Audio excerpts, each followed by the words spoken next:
Ai, ai, e o Ethereum, não é mesmo? Tivemos a aprovação de ETF, tivemos catalisadores acontecendo e ainda assim o ativo, a criptomoeda não se mexe, inclusive caiu fortemente nessas últimas semanas aqui, enquanto o Bitcoin continuava subindo. O que está acontecendo? Por que é importante a gente entender tudo que está acontecendo com esse ETF de Ethereum e por que isso pode inclusive ter sido um tiro no pé nesse momento de mercado para você entender quais são as vendas, quem está vendendo, qual é o tamanho da possível queda, para onde estamos indo e se ainda vale a pena segurar Ether em carteira, se não vale a pena a gente fazer essa rotação, é a hora de vender, não é hora de vender. Eu vou justamente mostrar isso aqui para você e, obviamente, falar a minha opinião, o que eu estou fazendo com os meus Ethers em minha carteira. Tudo que eu peço em troca é o likezinho, você sabe muito bem disso, não estou com a outra câmera aqui porque ela está carregando, então vamos somente nessa aqui, vai ser um vídeo também um pouco mais direto e rápido aqui para vocês.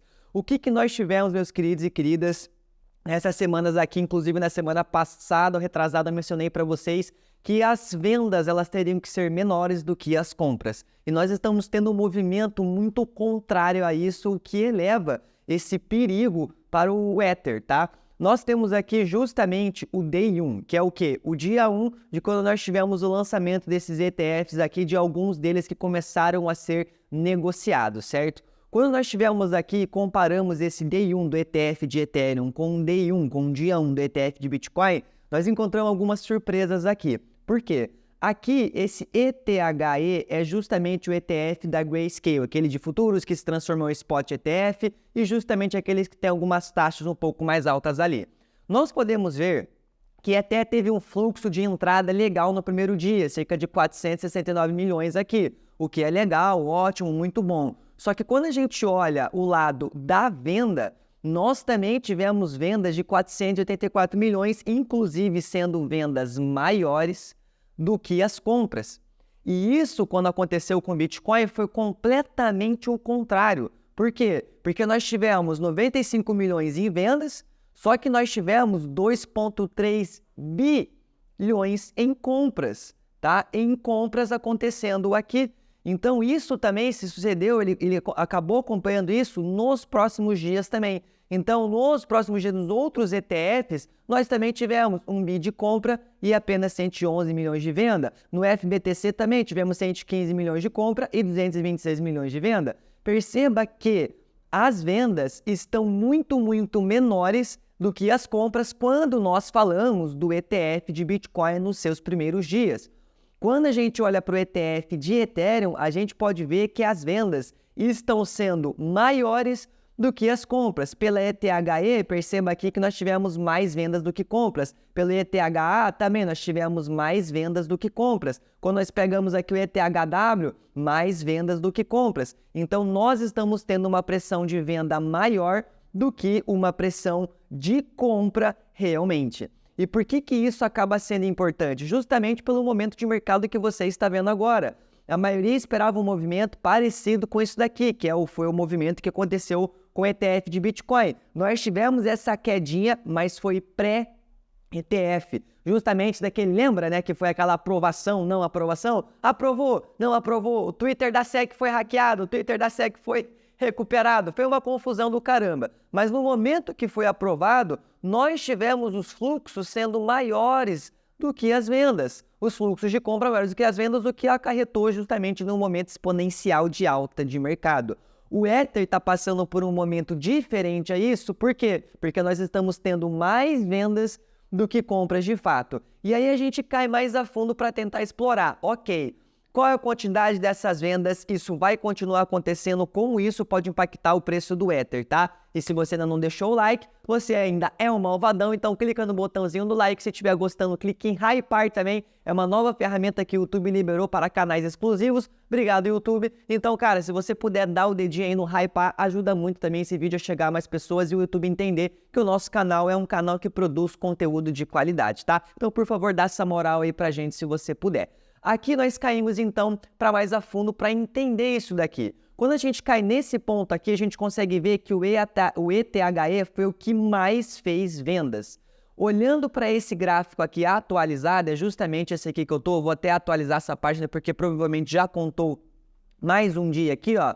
tivemos 4 dias exclusivos de vendas e vendas e vendas e vendas e vendas de Ethereum, dos ETFs de Ethereum, tá? Então isso aqui está passando justamente essas vendas aqui do ETH que eu estou mostrando para vocês. Nós tivemos esse fluxozinho positivo aqui de mais de 10 mil Ethers aqui mais ou menos, tá? Mas pode perceber que os fluxos ainda estão bem negativos. Por que isso aconteceu? Lembra para vocês no vídeo passado que eu mostrei esse gráfico aqui para vocês? Mostrando que a Grayscale tinha uma taxa de 2,5%, que isso daqui estava muito parecido com o Bitcoin, justamente porque eles também cobravam uma taxa de 2,5% e outros ETFs de Bitcoin cobravam essas taxas aqui de 0,2, 0,17, 0,25%.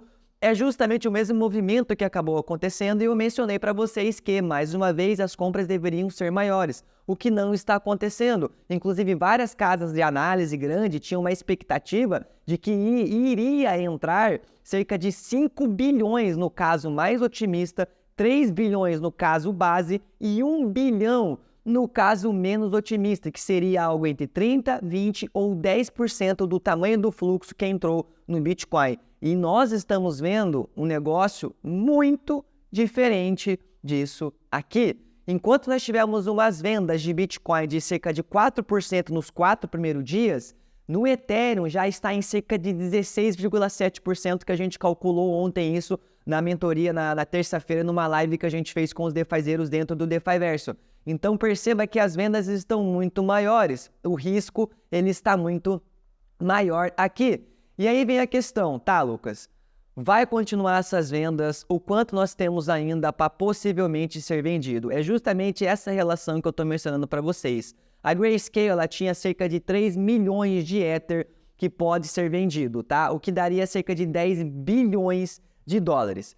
Essa proporção de 16,7% é justamente a proporção que já foi para o ralo. No mesmo parâmetro, no mesmo período do Bitcoin, só tinha ido 4% do GBTC. Da Ether já foi 16,7%. Então isso acaba mostrando uma propensão à venda muito maior por parte dos ETFs de Ethereum do que de compras de fato que estão acontecendo. Não é à toa, meus queridos e queridas, que isso impactou obviamente no preço. Você pode ver justamente dessa barra aqui que nós tivemos, ó, after aprovação, aqui, ó, justamente esse momento aqui de reversão de mercado, tá?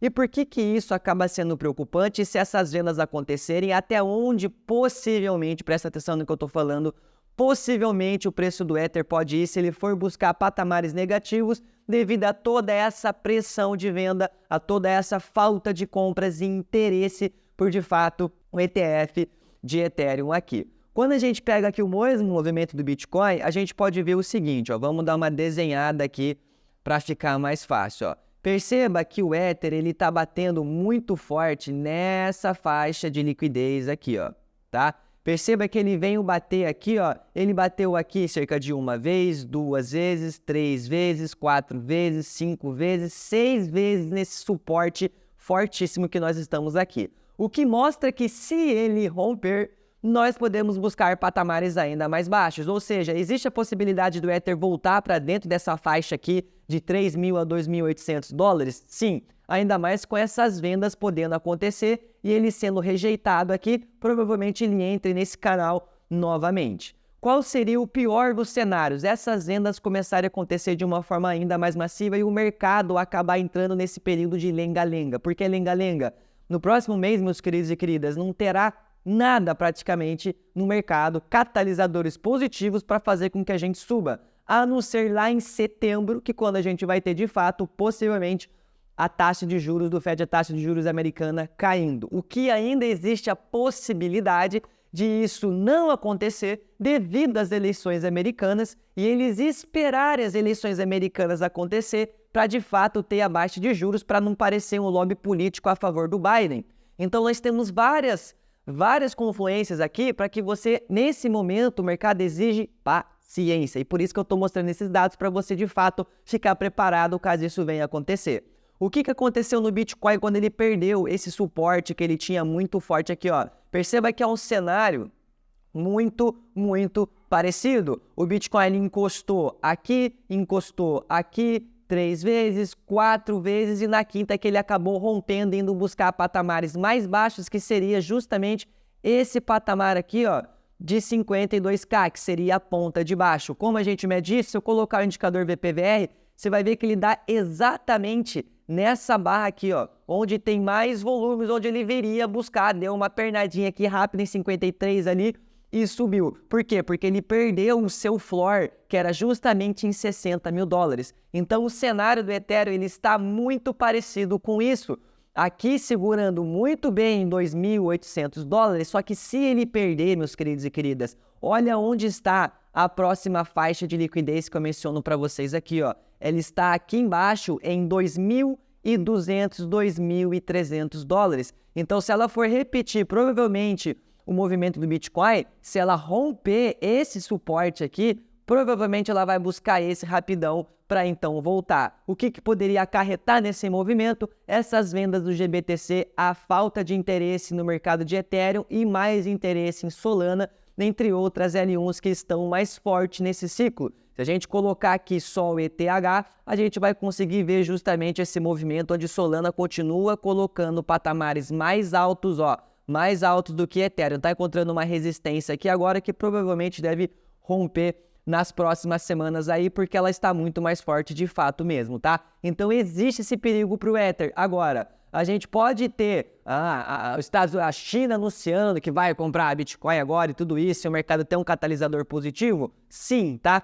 Mas o cenário, eu estou agora mais tranquilo, quando eu falo tranquilo é com paciência, construindo caixa, sendo sincero aqui com vocês, porque eu comprei muito nessas retrações que nós tivemos nas semanas passadas, no mês passado ali, tá? Justamente nesse ponto aqui, onde eu falei o que eu estava comprando, que era um bom momento de compra, mas aí cada um faz a sua análise e sabe o que está fazendo, tá? Agora, Lucas, a médio e longo prazo, você acredita que ainda vale a pena ter Ether em carteira? É para eu vender Ether agora então para eu comprar mais barato? Família, nós não temos bola de cristal e não tem como saber diretamente o rumo do mercado, justamente porque ele é imprevisível. Agora, a médio e longo prazo a gente consegue ter de fato uma noção muito maior.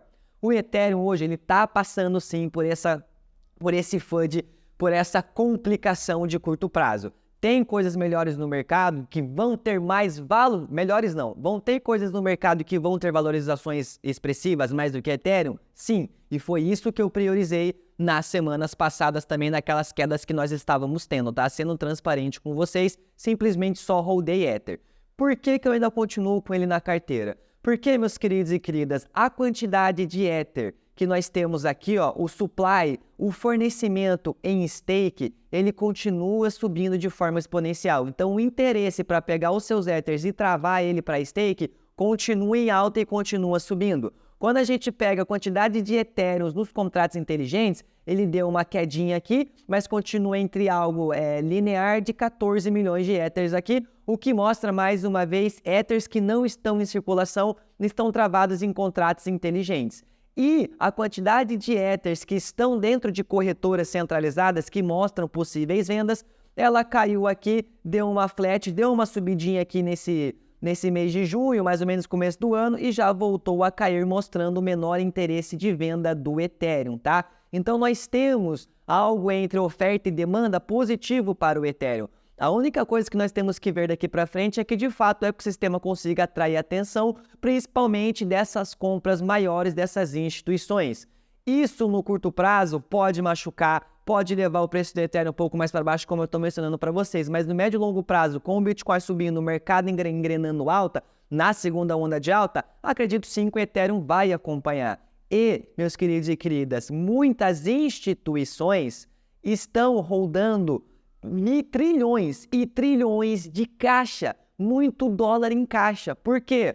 Porque ainda é atrativo para essas instituições deixar dolarizado, colocar o seu caixa ali, justamente porque a taxa de juros está alta. Então eles estão fazendo 5%, 6% ao ano, para eles está lindo. Agora, a partir do momento que essa taxa de juros começar a cair, vai ter um desincentivo e esse capital vai migrar para procurar valorização, vai migrar procurando ativos mais voláteis, justamente de renda variável. Pode ser que uma parte desse capital venha comprar ETF de Ethereum para que essas instituições tenham uma exposição ali. Agora, eles vão escolher o quê? ETF de Bitcoin ou ETF de Ethereum? é uma coisa que a gente vai ter que acompanhar, tá? Estou mostrando justamente a minha visão de curto prazo, o porquê desse desaceleramento agora do Ethereum e o cuidado que você deve ter para você fazer o seu DCAzinho aqui. Não acho que é momento de vender, não acho que o Ether não vai performar bem, acredito que vai ter uma parte exponencial ainda, só essa desilusão, né, do mercado ETF, mostrando para vocês o que de fato está acontecendo e por que o Ethereum está tendo esse movimento aqui agora. Fechou?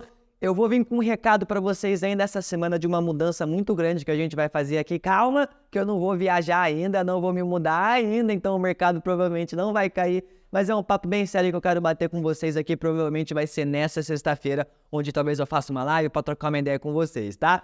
Não deixa de se inscrever aqui no canal e ativar o sininho, dá uma hypada e deixar o like antes de sair. Agradeço a sua atenção, desejo você ótimos lucros e vejo você no próximo vídeo. Tamo junto!